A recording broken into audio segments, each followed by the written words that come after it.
From the headquarters of Telesur English in Quito, Ecuador, this is From the South. I'm Jose Daniel Lopez.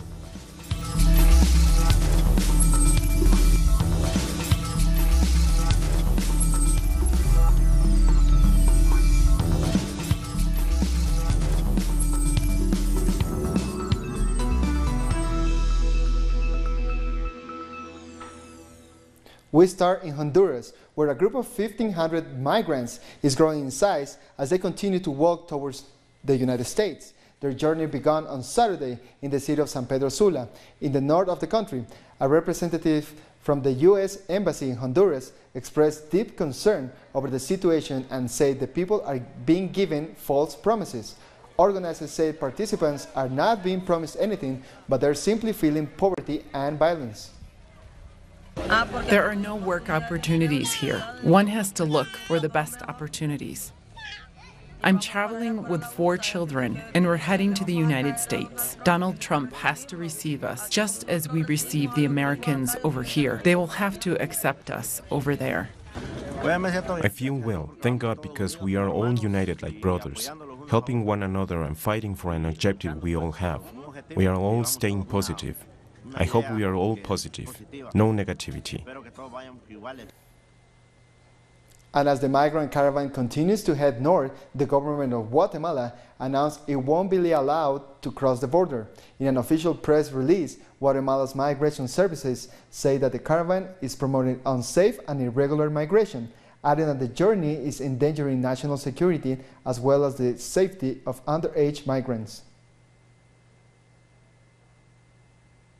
Still in Honduras, the trial of those accused of murdering Honduran indigenous leader Berta Cáceres has been suspended again.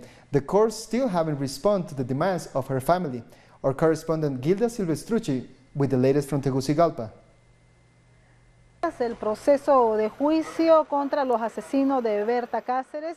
The lawyers argue that there has been arbitrary behavior in this case by both the Supreme Court and the public prosecutors. So we'll have to wait. But if this goes on too long, the period of preventative detention for the suspected killers could expire. They would then walk free without any hearing taking place. Moving on to Brazil, the Workers' Party presidential candidate Fernando Haddad has warned about the danger his opponent, far-right candidate Jair Bolsonaro, represents for the country. I stand by my belief that Bolsonaro is a great threat to our country.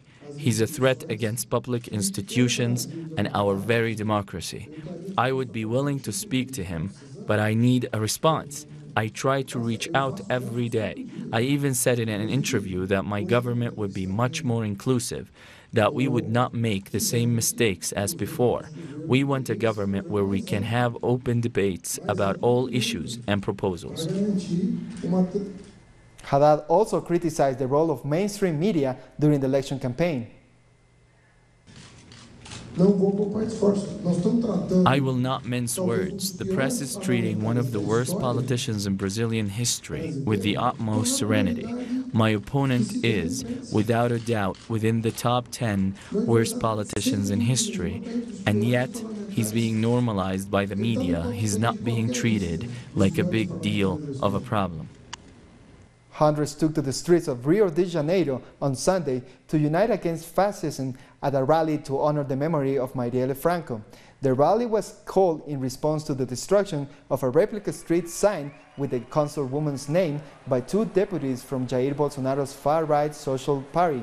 Franco and her driver were shot dead in March as she returned from an event aimed at inspiring and empowering young black women. For many, she has become a symbol of the anti-Bolsonaro movement in the run-up to the presidential elections. And finally, supporters of Jair Bolsonaro are claiming that the alleged electoral fraud prevented him from winning the elections. They took to the streets of Sao Paulo demanding that the paper ballots be used during the upcoming runoff election. According to them, the electronic voting system was tampered with. Bolsonaro won 46% of the vote in the first round of the elections on October 7th. The runoff is set for October 28th against Fernando Haddad of the Workers' Party. The National Women's Summit in Argentina has come to an end. During the closing ceremony, it was announced that starting in 2019, the summit will be called the Plurinational Women's Summit. This as a way to be more inclusive towards participants from indigenous communities. Over the past 3 days, 73 workshops and countless other activities were held in the province of Chubut in defense of women's rights. But unfortunately, the summit was not without obstacles. 10 women were arrested on Sunday night, while a number of others were wounded by rubber bullets. Police were seen dragging participants and forcing them into police cars. The organizers of the summit held the local government responsible for not protecting them from violence. Earlier, my colleague Soini Gray spoke to Lisa Bull, who was at the summit in Trelew. Let's hear what she had to say. First of all, denounced that they tried to dampen our strength and our, we call it a feminist tide, our strength as feminist movement. It was a really big march, over 3 kilometers of women and dissident identities. We are more than 50,000 people there in this march, and at the end of the march, police arrested some women. They were maltreating them. We know it. It were like about 10 women which were arrested by the police, and because of our fast reaction and demonstration and the police office, they let them free some hours later, but we know that there will be investigations because of some charges they made them. It was a Pacific and really nice march. We'll take a short break now. More news in a minute.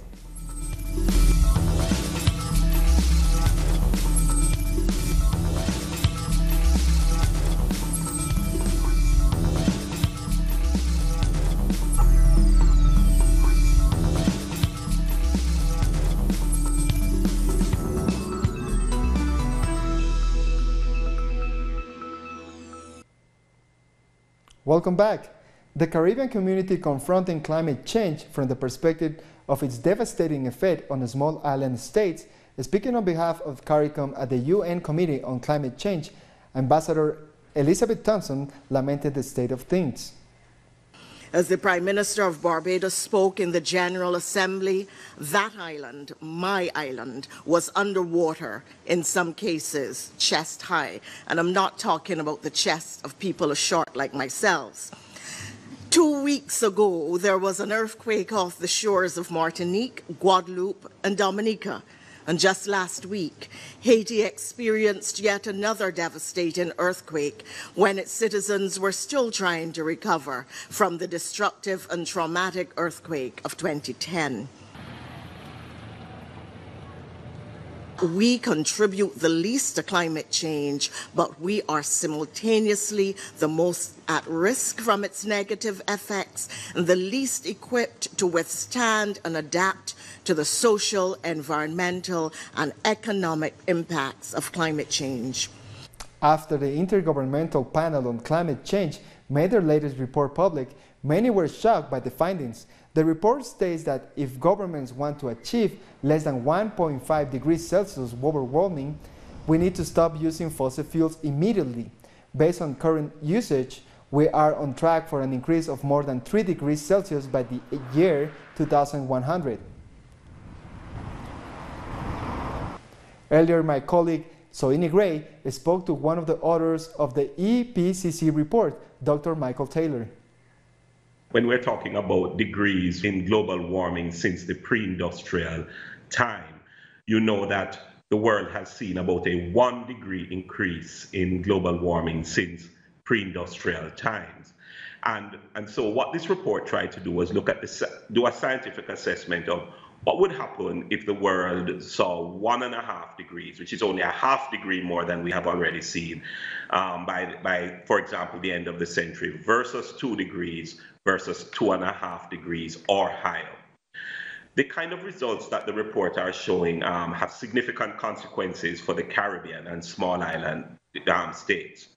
On the one hand, they show that every half a degree warming matters. So if we move from our present 1 degree to 1.5 degrees, it matters for the Caribbean region. How would it matter? Significantly warmer conditions, significantly more hot days, consecutive hot days and nights, changes in our rainfall conditions, higher sea levels, and sea levels would be higher whether it's 1.5 or 2 degrees, more rainfall associated with, for example, tropical storms. And these kinds of consequences get even worse for every further degree of warming. So, Dr. Taylor, several Caribbean leaders from Gaston Brown in Antigua to Roosevelt Skerritt in Dominica have said that the Caribbean is dealing with a climate reality it did not contribute to. You have studied climate change in the Caribbean. Do you agree with that statement? Well, what they're really referring to is the fact that in the Caribbean, the best to put it is that we live climate. So climate is our lived experience. It's almost trying to make a distinction between people who experience climate but people who live climate. And just to explain that a little bit more, in the Caribbean, climate defines, for example, our socioeconomic conditions. All the things we premise our socioeconomic development on are really heavily climate dependent. Things like agriculture, things like tourism, our whole daily life is wrapped up in climate, how we get our water, some of the health conditions that we face. And then, of course, the fact that we are small islands and we can't escape the influence of climate. All our economic base is limited within a few kilometers of the ocean. So what they're really trying to say is climate becomes a part of our quality of living, our standard of living. It determines our, whether we are poor or whether we are rich. To a large extent, the kind of greenhouse gases that have contributed to climate change today, the Caribbean has been a small contributor, but yet we are the most vulnerable. And I think it is to that these leaders are referring to. And so they are, in a sense, taking a main message of this report and saying action is needed and a collective global action is needed and needed urgently. But in terms of action, I want to focus on the Caribbean. Can the Caribbean make a significant switch from fossil fuels to renewable energy in the short term required and within a timeline that would allow them to contribute meaningfully to the reduction in the production of carbon emissions? So the Caribbean, many parts in the Caribbean are already underway in terms of setting ambitious renewable energy targets. If you take, for example, Jamaica, where I am from, Jamaica has set a 30% of its energy to be delivered by renewable energies within the very short term, say by 2030. So the Caribbean has recognized the value. However, I think, what the region is calling for is that if we are going to continue on this path, given the what we have already seen with respect to climate change and what is very likely to come with increased warming, there's going to have to be a significant global effort to mobilize, some financing, mobilize technology transfer. There will have to be a significant amount of global action that will allow the Caribbean to continue developing in the face of the kind of climate change that, for example, this report suggests is going to occur and the impacts those will have on our society. According to WikiLeaks, the Ecuadorian government has partially lifted the communications bans on its founder, Julian Assange. Assange's phone and internet connection are being restored, and he will also be allowed to receive visitors. The government had cut his communications 7 months ago, alleging that Assange was interfering in Ecuador's foreign relations. He has been confined to the embassy in London for over 6 years. 700 campesinos in Colombia have protested to demand the right to life and peace. They asked for guarantees due to the latest murders in the region, adding that people have been dragged out from their homes and killed. A public prosecutor from Ocaña claims that clashes between the ELN and the EPL have unleashed a new wave of violence. Reading enthusiasts from around the world are taking part in the 18th International Book Fair in Mexico City's largest plaza. Let's find out more. Shall we say the student movement of 1968 is the protagonist of this, the 18th edition of the International Book Fair in Mexico City. It's the second most important cultural event in the country, providing a much-needed space for new and renowned authors, publishers, and literary lovers. Fairs with cheap books are very important. I think 95% of the population in Mexico cannot afford to buy high-priced books, so we need to promote reading in any way possible and make novels accessible to everyone. As you can see here, there are a lot of great discounts and book bargains. From Europe, independent companies have brought big titles to small publishing houses interested in promoting their writers. We want the most interesting publishers who are working on innovative projects but are unable to go to big fairs because they cannot afford to. So when they are part of a larger group, they are able to attend and make their work known. Statistics reveal that half of Mexico's population has not read a single book in the past year. I like to learn about the country, what kind of politicians we have, and what is currently happening. There are ignorant people that would rather play video games and show no interest in their country. The festival runs until October 21st. It's a wonderful opportunity to find new books, all types of novels, even comic books, any kind of good reading material. The event is underway at the main public plaza, and there's just no substitute for a good old hardbound book. Now we can use the internet because there are electronic books. But owning an actual book to touch it and feel it is very nice. There are hundreds of book launches, concerts, cultural activities and debate forums about remarkable chapters in the country's history.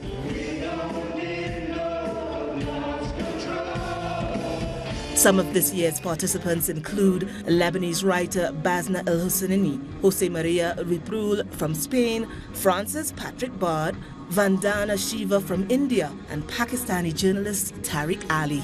So everyone is invited to dive right into the magical world of reading, which can transport you from right here in Mexico City to a whole new world. We're going to take a short break now. Don't go away.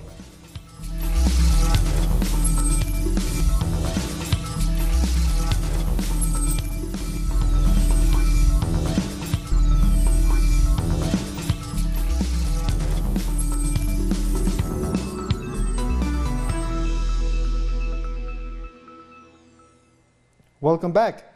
Brexit negotiations in the UK have come to a standstill over the issue of the Irish border. Prime Minister Theresa May has updated members of Parliament in the House of Commons on the lack of significant progress. According to the government, a deal is being held up by the European Union's insistence on a customs border down the Irish Sea, something that the UK government has strongly rejected. With regards to the exit agreement, we were initially very hopeful that we would manage it.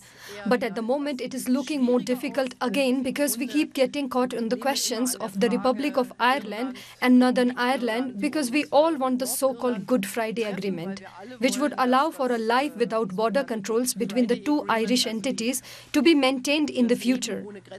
And here, the different questions are being raised. How will it work with the domestic market look like? And how can we regulate it properly? We cannot let this disagreement derail the prospects of a good deal and leave us with the no-deal outcome that no one wants. I continue to believe that a negotiated deal is the best outcome for the UK and for the European Union. I continue to believe that such a deal is achievable, and that is the spirit in which I will continue to work with our European partners, and I commend this statement to the House. Flash floods have left at least 13 people dead in southern France. Prime Minister Edouard Philippe said that 350 firemen were helping with rescue efforts. Torrential rain is not uncommon in France at this time of year, but meteorologists say exceptionally warm seawater might be intensifying the rains. As diplomatic pressure continues to mount on Saudi Arabia over the disappearance of journalist Jamal Khashoggi. Turkish officials have finished searching the consulate in Istanbul. Unconfirmed reports said evidence of a killing has been found. Saudi Arabia has strongly denied allegations that Khashoggi was killed. King Salman has ordered a full investigation into the case. The U.S. Secretary of State Mike Pompeo is headed to Saudi Arabia to meet with King Salman on the issue. On this day, 31 years ago, Thomas Sankara was assassinated in Burkina Faso during the military coup. He was a military captain, Marxist revolutionary, Pan-Africanist terrorist, and president of Burkina Faso from 1983 to 1987. Viewed by supporters as a charismatic and iconic figure of the revolution, he is commonly referred to as Africa's Che Guevara. Now it's time to bring you some other stories from around the world.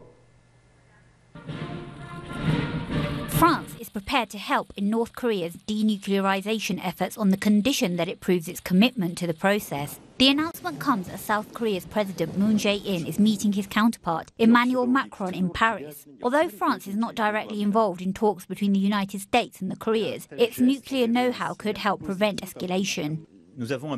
As a state with a nuclear arsenal, France is ready to contribute its cooperation on a technical level to that process. We have an operational, technical, and scientific expertise in the nuclear field, which, in terms of denuclearization, would certainly be useful, and which we would offer up if that seemed pertinent.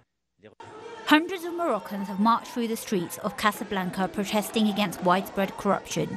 Trade unions, political parties and non-governmental organisations participated. According to the Transparency International and the Business Anti-Corruption Portal, Morocco has a culture of corruption enabled by nepotism and bribery. Uganda's President Yoweri Museveni just added a pair of Yeezy trainers to his wardrobe. He was gifted them personally by Kanye West and wife Kim Kardashian on a visit to the country. In addition to the gift from West's own fashion line, they discussed the promotion of tourism and arts. Museveni said on Twitter that they had fruitful discussions. In southern Africa, rising tides caused by climate change are endangering the habitats of the penguin population. International Penguin Awareness Day was marked on Saturday. It gave southern Africa a chance to focus on why the colonies of penguins are decreasing. Experts say the number of breeding pairs has decreased significantly in recent years. Their survival is under threat because there are just not enough fish in the sea. From research that has been done, the African penguin have to swim far distances to find their food, where in the past this wasn't the case, and we suspect that this could be from commercial trawling or overexploitation of the food sources of the African penguin. We come to the end of this news brief. These and many other stories you can find at our website at telesurtv.net/English. And join us on social media, Facebook, Twitter and Instagram. For Telesur English, I'm Jose Daniel Lopez. Thank you for watching.